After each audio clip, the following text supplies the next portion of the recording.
Bienvenidos a la presentación de mi tesis titulada Reconocimiento de señales peatonales accesibles usando un enfoque adaptativo. Este es el contenido de la presentación: introducción, definiciones, algoritmos previos, algoritmo propuesto, evaluación y conclusión. Como introducción podemos empezar con el objetivo general. El mismo dice mejorar el reconocimiento de las señales peatonales accesibles APS, creando un algoritmo que las identifique por el sonido que emiten. Tenemos en el primer caso un espectrograma de un cucú compuesto por dos tonos de 1100 y de 900 Hz, separados por un intervalo de 1630 milisegundos. Luego tenemos un chirrido alto, que es una modulación de frecuencia de unos 3000 a unos 2000 Hz, con una separación de 1120 milisegundos. Y finalmente tenemos un chirrido bajo, que también es una modulación de frecuencia de 1750 Hz a 950, con un periodo de 1110 milisegundos.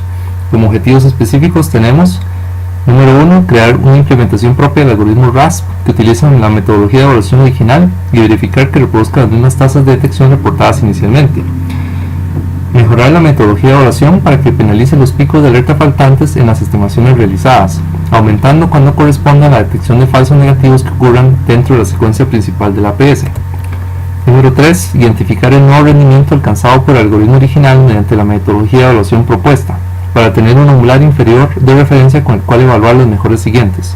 4. Proponer un diseño de núcleo de reconocimiento de altura musical que asigne un puntaje mayor a la frecuencia fundamental y menor a sus armónicas y subarmónicas. 5. Proponer una distancia que admita los segmentos nulos, ruido o silencio de los contornos musicales de APS, unificando el tratamiento de sonido cucú con los chirridos. Número 6. Utilizar un mecanismo de ajuste automático del umbral de tono que varíe proporcionalmente con la relación señal-ruido. 7. Determinar la mejor configuración final para el núcleo, el banco de núcleos, la distancia y los umbrales de detección. Las aplicaciones de este trabajo podrían ser las siguientes: en el campo de la detección de eventos de interés para el reconocimiento de cruces peatonales por APS, bocinas del tren, sirenas de ambulancias o patrullas policiales. Luego en el campo de la biología, detección de cantos animales en grabaciones ambientales. Y en el campo de la recuperación de la información musical, consulta de canciones por silbido, en contraposición a tarareo y grabación, que es desarrollado por Mihomi y Chazam. Empezamos con unas definiciones. Primero, altura musical, que Camacho y Harris la definen conceptualmente como el atributo de una sensación auditiva en términos de la cual los sonidos pueden ser ordenados en una escala musical de grave a agudo. Esta definición fue tomada de esta fuente de acá. Al ser un fenómeno psicoacústico, se diferencia del tono en al menos dos aspectos. El primer aspecto es que la frecuencia fundamental puede reconstruirse con base en sus armónicas. Eso quiere decir que existe la altura musical de un tono que no tiene la frecuencia fundamental. Y luego que dos alturas musicales podrían explicar la misma distribución de energía. Battelle y Balaban dan un ejemplo para el segundo caso, pero antes veamos el primero. Entonces aquí tenemos un tono de 440 Hz que tiene su frecuencia fundamental ausente, pero gracias a la energía de su armónica en 880 y 1320, el sistema auditivo es capaz de reconstruir la frecuencia fundamental en algo así como una operación de un máximo común divisor. En el segundo caso tenemos que el sistema auditivo en muchos casos le asigna la misma altura musical para estos dos tonos. El primero es un tono de 50 Hz con la frecuencia fundamental ausente y sus armónicas 13, 19 y 25, y el segundo es un tono de 330 Hz con su frecuencia fundamental ausente y sus armónicas 1, 2 y 3.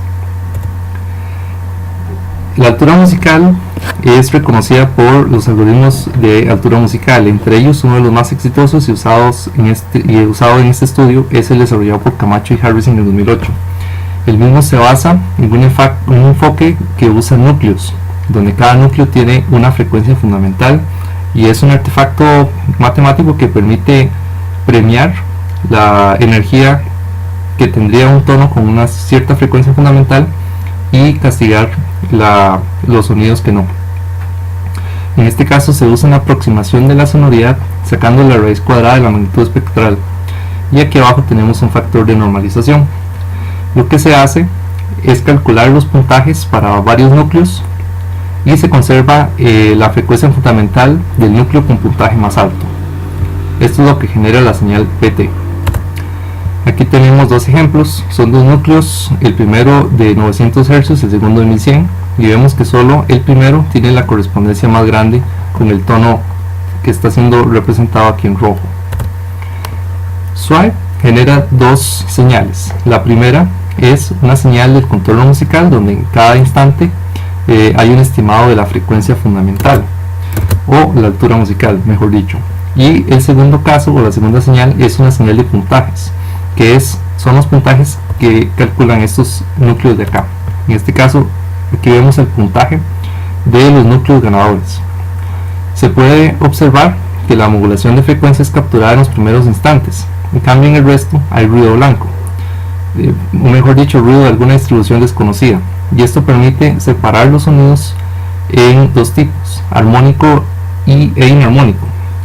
Este es el trabajo que precisamente realiza este algoritmo llamado Time Series to Means o TS to Means, y utilizando estas tres ecuaciones de acá realiza una agrupación del vecino más próximo y luego lo refina para aumentar la distancia entre el centroide de la clase armónica y la clase no armónica.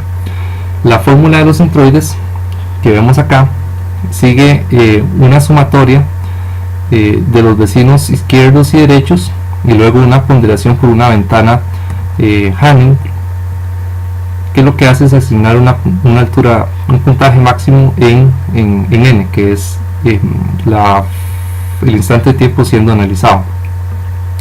Luego aquí abajo tenemos un factor de normalización. Este P simplemente es para, en el promedio, tomar en cuenta los vecinos que corresponden a la clase que había sido clasificada a priori de acuerdo a este algoritmo de acá. El TS to Means se basa en la media móvil, con fórmula que vemos acá, la cual solamente analiza los m vecinos izquierdos. Sin embargo, la media móvil, a diferencia del TS to Means, es causal y por lo tanto es de nuestro interés en este trabajo. La versión recursiva de la media móvil se observa aquí abajo en esta ecuación de diferencias, y con base en ella se puede derivar la media móvil exponencial, o EMA como la llamaremos de aquí en adelante, que define como parámetro lambda o factor de olvido la cantidad de vecinos menos 1 entre la cantidad de vecinos. Al ser un filtro I cuadrado R, EMA tiene una magnitud espectral más suave y cumple, como vemos acá, una tarea de un filtro pasabajas. Luego vamos a estudiar unas distancias que se usan en este trabajo. La primera es la euclidiana, bien conocida. Es la sumatoria de los cuadrados de los valores absolutos de las diferencias de cada coordenada. Tenemos la distancia coseno, que se define como 1 menos el producto punto entre ambos vectores divididos entre su norma, lo cual es útil porque la distancia coseno permite ignorar las magnitudes y concentrarse más que todo en el ángulo entre los vectores que están siendo analizados. Y finalmente la distancia de Mahalanobis, que es una generalización de la distancia euclidiana, donde se utiliza una matriz de covarianza inversa. Esta matriz de covarianza, como su nombre lo indica, considera la varianza de los datos y permite lograr la independencia entre las unidades de medida. Es decir, que podemos tener en la coordenada 1, por ejemplo, de un vector de 2 dimensiones, kilómetros por hora, y en la coordenada 2, mililitros, y las magnitudes totalmente distintas. Puede ser que aquí vaya de 10 a 20 y aquí vaya de unos 2000 a unos 3000, que para él va a ser indistinto. La varianza le va a permitir no realizar juicios sesgados. Ahora, con una varianza o una covarianza alta se puede ignorar cierta dimensión, que es lo que vamos a explotar más adelante para ignorar el ruido.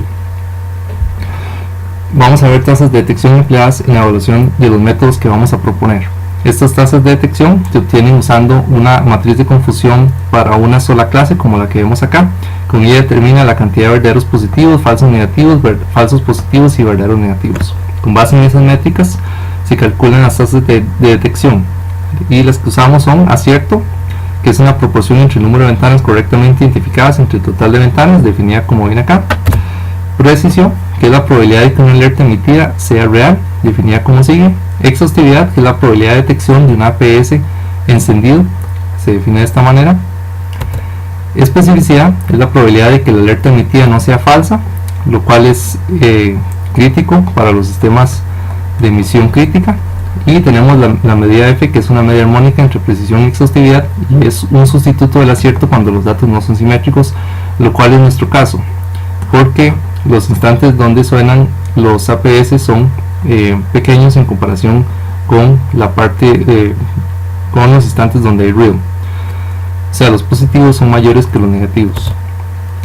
Ahora agregamos otra tasa de detección llamada los coeficientes de correlación de Matthew, que se define como una medida que toma en cuenta tanto las detecciones positivas como negativas, y nos permite realizar un resumen bastante conveniente, donde con una métrica de 1 se obtiene el reconocimiento ideal, con una de 0 es lo mismo que si el clasificador se empeñara aleatoriamente, y con -1 sería la clasificación peor posible.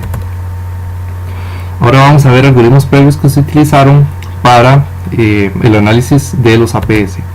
Los primeros enfoques utilizados fueron por Ivanchenko con su Crosswatch, desarrollado en el 2008, y Serial Localizer de Akhmetovic, desarrollado en el 2011. En el primer caso se utilizaron 7 escrituras de video para un sistema Nokia y Symbian C++, 40 imágenes de prueba, y con ellos se obtuvo un 72% de sensibilidad y un 95% de especificidad. En el segundo caso se desarrolló para plataforma iOS, se usaron datos del acelerómetro para mejorar la estimación, 400 imágenes de prueba, y se obtuvo un 100% de precisión y un 77% de sensibilidad. Luego vino Rees y sus colegas, que propusieron la solución RASP, la cual está basada en 3 estudios del campo de la biología, 2 de ranas y 1 para detectar peces. Lo que se hace es comparar los contornos musicales contra plantillas de APS. Entonces es parecido al enfoque anterior que habíamos visto, solo que se estudia el contorno musical y se compara ese contorno musical con una plantilla previamente guardada. Se usa una instancia euclidiana modificada para comparar ambos contornos, y se obtuvo con este método 87% de precisión, 83% de especificidad, 86% de sensibilidad y 85% de medida F. En este enfoque se usaron 3 bancos de núcleos, uno QQ compuesto por 2 núcleos, uno de chirrío alto compuesto por 11 y un chirrío bajo compuesto por 9, y se usaron 2 tonos fijos. El primero fue un umbral de tono estático para controlar la señal PDT de puntajes, y el segundo fue un umbral beta para calcular la señal de alerta formada por las correspondencias de las plantillas con el contorno siendo analizado. En este algoritmo se usó una cantidad de eventos de 1, 3 y 2 para determinar si el sonido que estaba siendo emitido al crear una alerta tenía cierta periodicidad. Esta es la distancia euclidiana modificada y este es un resumen del algoritmo RASP. Se toma la señal de entrada, se le aplica la transformada de Fourier de corto plazo, a la magnitud espectral de la STFT se le aplica el banco de núcleos. En cada instante del tiempo tenemos que la señal de puntajes PDT es controlada con el valor de alfa, el umbral de tono que habíamos definido, y esto se usa para curar la señal de contorno, y esta más adelante es utilizada para encontrar las correspondencias con los contornos APS. Con base en ellos, luego se hace un filtrado por Q eventos y se determina si las alertas emitidas son mayores a cierto umbral beta. Identificamos en este trabajo varios problemas para el algoritmo RASP. El primero es que el núcleo musical de chirrío alto confunde la altura musical con sus armónicas o subarmónicas. El segundo es que se usa un umbral fijo de tono incapaz de adaptarse a los niveles de ruido cambiante en la calle. Y tercero, los contornos discontinuos no son emitidos por el enfoque de plantillas DPS, sino que se utiliza un enfoque distinto. Entonces sería deseable que fuera el mismo para no tener casos especiales que soportar. El problema 1 lo podemos ver acá. Esta es una matriz de puntajes. En el eje X tenemos el tiempo, en el eje Y tenemos la altura musical ganadora, y en los colores tenemos la energía, o mejor dicho, el puntaje obtenido. En este caso vemos que aquí está un banco de núcleos de chirrío alto analizando un sonido QQ.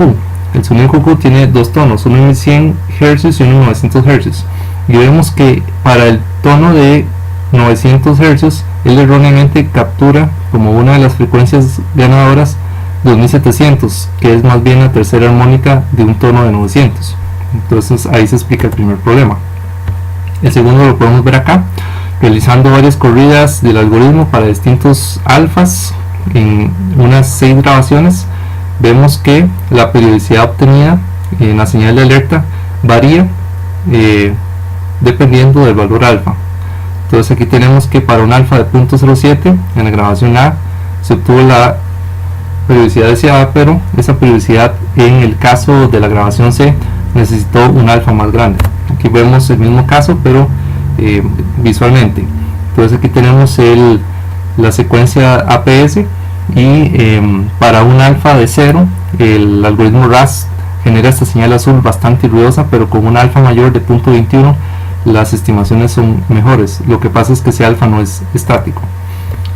El problema número 3 es que para el caso del sonido cucú, como es un contorno discontinuo y tenemos aquí silencio o ruido, no se puede modelar esto como silencio, porque a la hora de aplicarlo con la plantilla musical este ruido presente va a generar un puntaje menor. A continuación vamos a estudiar el algoritmo propuesto y las soluciones para los problemas mencionados.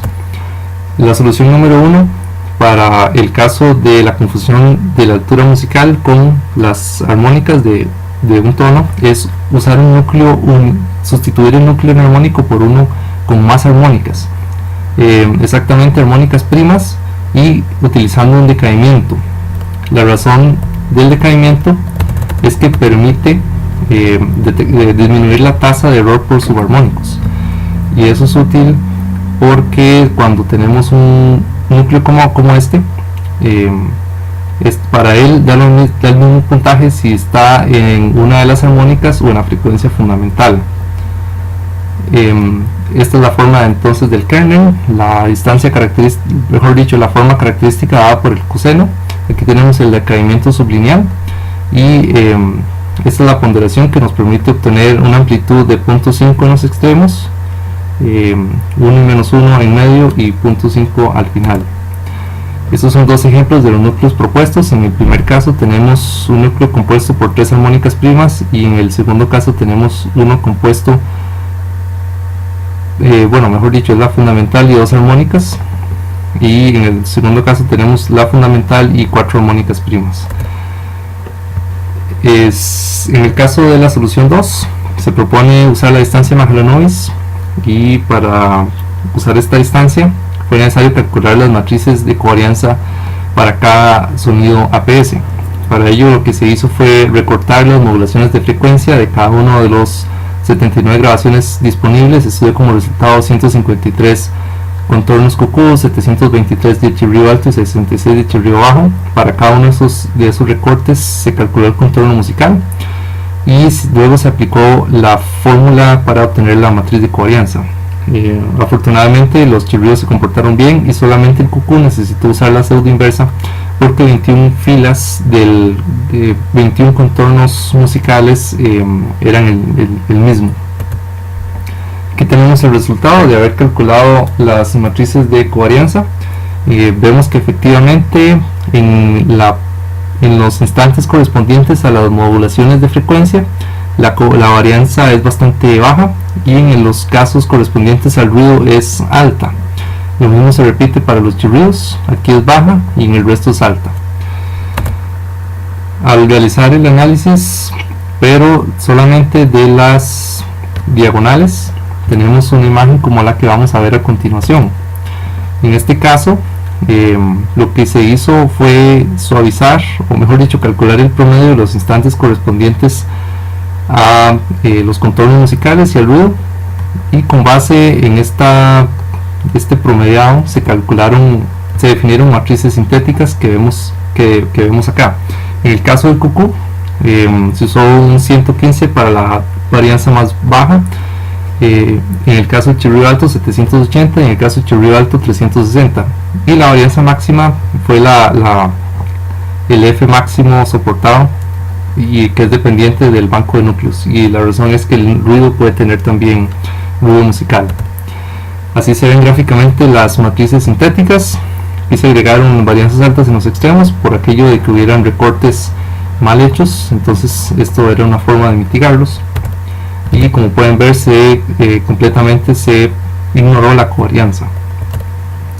Como la distancia Magla-Noise brinda sus resultados en términos de número de versiones estándar respecto a la media, fue necesario aplicar la siguiente función 1 entre s más 1 para obtener una penalización como sigue: con una desviación estándar de 0, o sea la correspondencia es perfecta, se obtiene un puntaje de 1. Con una desviación estándar de 1, el puntaje disminuye a la mitad, y así va sucesivamente.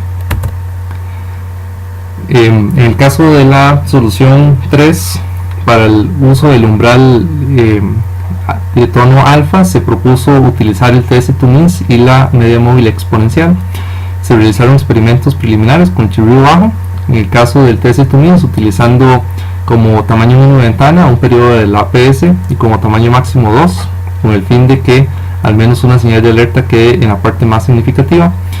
Y el parámetro para la media móvil exponencial fue lambda.99, con base en la cantidad de ventanas por segundo en ASTFT y el periodo de este sonido. Vemos aquí el resultado del TS2MINS, donde se separa bastante bien los sonidos no armónicos correspondientes al ruido y los de los armónicos, para dos casos de una grabación ruidosa y una grabación limpia. Y aquí vemos el caso de la media móvil exponencial, que no realiza una separación tan buena. Sin embargo, sigue siendo una separación válida. Como resumen, lo que se hizo fue, con estas soluciones propuestas, modificar esta parte de acá para usar los núcleos mejorados para el caso de chirrido alto, y se hizo el curado de la señal de puntajes usando un algoritmo dinámico en lugar del valor estático de alfa, y se usó la distancia Magla-Noise en lugar de la distancia euclidiana, y todo lo demás sigue igual. Para evaluar el método fue necesario rescatar la metodología utilizada originalmente. Esta metodología define dos conjuntos de ventanas A y B correspondientes a la secuencia principal. Lo que pasa es que el conjunto A es de acuerdo a las anotaciones manuales, o sea, el ground truth, lo cierto, y B es creado con las anotaciones automáticas. Entonces la idea es evaluar B con base en A. Con base en estos conjuntos se definen la cantidad de verdaderos positivos, falsos positivos, verdaderos negativos y falsos negativos usando operaciones de conjuntos. Aquí vemos dos ejemplos de los conjuntos A y B. Esta sería la secuencia principal correcta y esta es la detectada. Ahora, esta metodología tuvo que ser mejorada por la razón de que si hacían falta alertas intermedias, esto no lo estaba castigando. Entonces lo que se hizo fue redefinir el conjunto E para que utilizara una unión de conjuntos en donde se emitía una alerta, entonces se asignaba una cantidad de ventanas correspondientes a un periodo, y lógicamente cuando no está una alerta aquí, entonces no se va a asignar a nada, y en el resto sí se sigue asignando. Entonces esto lo que nos permite es aumentar la cantidad de falsos negativos, y esto es lo que podemos ver en esta figura de acá, donde en efecto el conjunto E no está utilizando o no está incluyendo las ventanas para las cuales no hubo alerta, y la cantidad de falsos negativos pasó de 94 a 377. Aquí tenemos las matrices de puntajes calculadas usando un marco de núcleo unificado, es decir, desde 900 Hz hasta la frecuencia máxima, que es 3000. Y lo que se hizo fue analizar las grabaciones QQ, chirrido alto y chirrido bajo, y aquí vemos que en efecto al analizar el caso del QQ no se está capturando energía en 2700, y en el resto de los casos el contorno musical es bastante definido, esta cantidad de energía es menor a esta de acá, y lo mismo para este caso de chirrido bajo. Este es el mismo experimento, pero usando el núcleo de 7 armónicas. Vemos que la diferencia no es tanta, entonces se decidió usar 3 por usar menos armónicas. Y para poder evaluar todas las mejoras propuestas, se propusieron 9 casos de prueba si no hubiera que la combinación exhaustiva hubiera requerido hacer 216. Entonces en el primer caso lo que se hizo fue tratar de obtener las mismas métricas del estudio original. En el segundo caso fue evaluar ese rendimiento original con la metodología propuesta para tener una tasas de base para evaluarlas, determinar si hubieron mejoras con las soluciones propuestas más tarde. Y lo que se hizo fue evaluar cada mejora individualmente: el núcleo propuesto con el banco de núcleos unificado, la distancia de Mahalanobis real, la distancia de Mahalanobis sintética, y luego el uso del umbral dinámico usando TS2Means, y más tarde la media móvil exponencial. El último escenario lo que hizo fue tomar la mejor combinación de todos los anteriores. Para cada uno de ellos se realizaron unas combinaciones de valores alfa y beta y gamma dependiendo de cada escenario. Este alfa y beta es desde el escenario 3 hasta el escenario 7, y el escenario 8 y 9, mejor dicho, el escenario 7 y 8 usaron el valor lambda. El escenario 8 es el que usó el valor lambda únicamente porque es la media móvil exponencial. En todo caso, en cada escenario se realizaron 35 combinaciones para obtener el rendimiento MSC mejor, y luego se utilizó este rendimiento para compararlo con el escenario 2 y así determinar si la mejora obtenida era mayor del 5%. En el caso del escenario 1, estas fueron las métricas obtenidas, y vemos que solamente la precisión se mantiene igual, el resto varía un poco. Sin embargo, las señales de alerta obtenidas sí fueron similares. La disimilitud entre los resultados registrados en el artículo original de RASP y los obtenidos en este trabajo pudieron deberse a que no se usó el ancho o sea que los lóbulos del núcleo para el chirrido alto y bajo no fueron de 0.3 de la frecuencia fundamental, sino que se usó simplemente el coseno con el argumento así como venía. Y en el segundo caso es que para el núcleo QQ se usaron 4 armónicas siempre en lugar de 4 y 3, que fue lo que se usó originalmente, y por eso se explica, por esta razón se explican las diferencias. El resumen de resultados se puede ver por acá.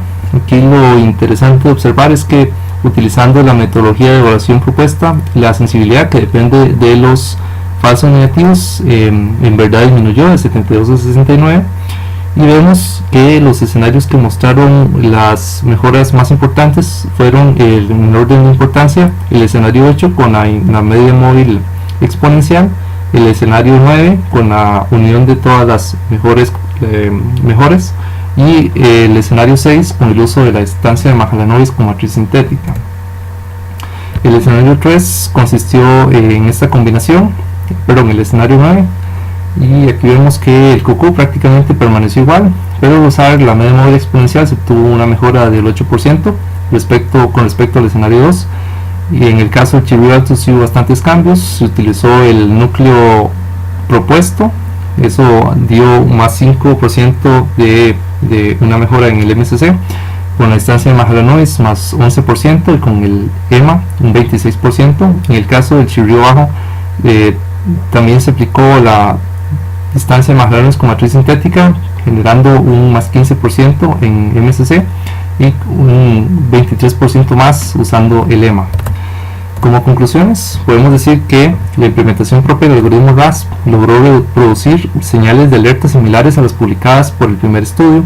La metodología de evaluación mejorada logró penalizar los picos de alerta faltantes, aumentando la detección de los falsos negativos cuando correspondió. El diseño del núcleo musical propuesto en el escenario 3 mostró una mejora significativa para el chirrido alto, pero no para el QQ y el chirrido bajo.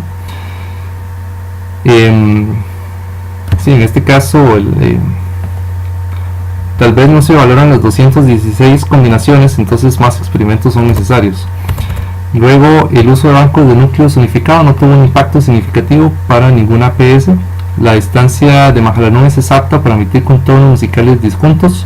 Se descubrió que las matrices de covarianza mostraron una varianza alta en los instantes de ruido y una varianza baja en el resto, y que se puede ignorar la covarianza. y también que se pueden generar matrices de covarianza sintéticas efectivamente ignorando la covarianza y estableciendo la varianza con base en los parámetros del marco de núcleos. Eso se explica más en detalle en el documento de la tesis. Luego, que la media móvil exponencial es capaz de realizar una limpieza causal y más tolerante al ruido en comparación al TS2MINS, logrando un más 19% en el rendimiento base. Más adelante, uniendo las mejoras individuales más significativas, se puede incrementar el rendimiento de MSC y el algoritmo en un 16%, que fue el segundo mejor obtenido en el estudio, y el rendimiento emergente se descubrió en el escenario 9, que no es igual a la suma de sus mejoras por separado porque fue menor al EMA. Como trabajo futuro, se propone realizar una prueba estadística para determinar con cierta confianza que en efecto la covarianza de las matrices es despreciable, completar la totalidad de los 216 casos de prueba empleando mayor poder computacional, y como último punto, crear matrices nuevas de covarianza sintéticas para ver si este enfoque es capaz de reconocer sonidos nuevos de sirenas de ambulancias, alarmas de patrullas policiales y bocinas del tren. Y eso sería todo. Muchas gracias por su atención.